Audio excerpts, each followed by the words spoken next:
താമരയുമായി സലിം കുമാർ. പെൺകുട്ടികൾ മുഴുവൻ ഫോണിൽ സംസാരിച്ചാണ് നടക്കുന്നത്. എന്താണ് ഇവർക്കൊക്കെ ഇത്രയും പറയാനുള്ളത്? ഒരു വിഭാഗം യുവാക്കൾ വിദേശത്തേക്ക് പോകുന്നു, ഒരു വിഭാഗം മയക്കുമരുന്നിന് അടിമകളെന്നും സലിം കുമാർ.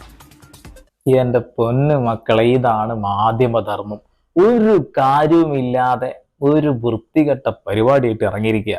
സലിം കുമാർ കഴിഞ്ഞ ദിവസം കോൺഗ്രസിന്റെ ഒരു പരിപാടിയിൽ, ഒരു കലാസാഹിത്യ സമിതിയുടെ പരിപാടിയാണ്, സാംസ്കാരിക പരിപാടി. അതിൽ സംസാരിക്കുന്നതിനിടയിൽ പറഞ്ഞ രണ്ടൊന്നല്ല മൂന്നാല് കാര്യങ്ങൾ പറഞ്ഞിട്ടുണ്ട്.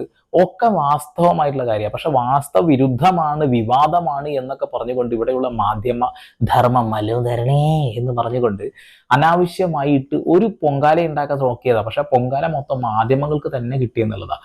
സലിം കുമാർ പറഞ്ഞ വാക്കുകൾ ഞാൻ ആദ്യം കേൾപ്പിച്ചു തരാം, നിങ്ങൾ തന്നെ നോക്ക്, അല്ല കുഴപ്പമുണ്ടോ എന്നുള്ളത്. ഇന്ന് ഞാൻ ശ്രദ്ധിക്കുകയായിരുന്നു.